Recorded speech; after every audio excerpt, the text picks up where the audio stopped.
I had just finished my late shift at the downtown office, the kind of day where every minute felt heavier than the last. My phone buzzed, and I requested a ride home. Simple, ordinary. Nothing could have prepared me for the ride that followed. The car arrived earlier than the app had estimated. A silver sedan, clean, almost too polished. The driver was a man in his late 40s, with a tight-lipped smile and eyes that lingered a moment too long. "Good evening," he said. "You live far." His voice was casual, but the way he asked made me uneasy. "Primera?" shrugged. "About 20 minutes." He nodded, eyes flicking to my reflection in the rearview mirror. Traffic's light shouldn't take long. From the moment I got in, something felt off. The seatbelt clicked, the engine hummed, but there was a weight in the car, a presence I couldn't place. He didn't follow the GPS directions I'd input. Instead, he took winding streets, passing blocks I didn't recognize, streets that seemed longer, quieter. I tried to speak casually. "Is there construction up ahead? This isn't the usual route." He chuckled, a sound that didn't reach his eyes. "Oh, GPS sometimes takes the long way. I know shortcuts." The city lights passed in a blur. My hands gripped the edges of the seat. I pulled out my phone and pretended to text, scrolling aimlessly to appear calm. But inside, a knot tightened in my stomach. Every time I glanced up, he was watching me, not just casually, but with an intensity that made my skin crawl. He asked questions.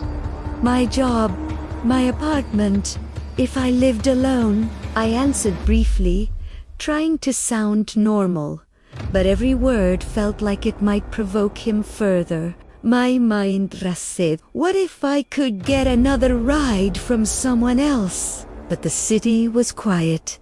The app had already dispatched the next car, and I realized, with a sudden sinking dread, that he could be anywhere on the road I was traveling. I told myself not to panic, stay calm. He's just the driver. Ordinary. But the silence in the car, the way he held my gaze in the mirror, suggested he wasn't ordinary at all. I tried to memorize streets, looking for familiar signs, any hint of a shortcut to safety. The sedan slowed at a red light, giving me a chance to notice his phone on the dash, the Uber app still open, the ride active.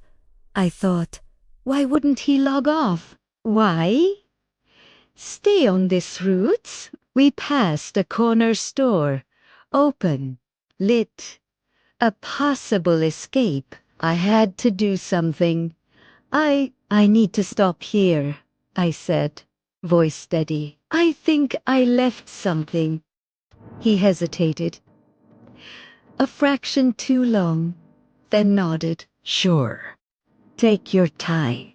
The moment I stepped out, my legs stiff and trembling, I kept my phone in my hand like a shield. The store's fluorescent lights painted everything in harsh, white clarity. I walked inside, scanning the aisles. Buying time. He lingered for a moment at the curb, then drove off. I could see him in the rear-view mirror as he passed. My heart pounded so loud I thought he'd hear it. I called a friend, my voice low but urgent. I think someone's following me."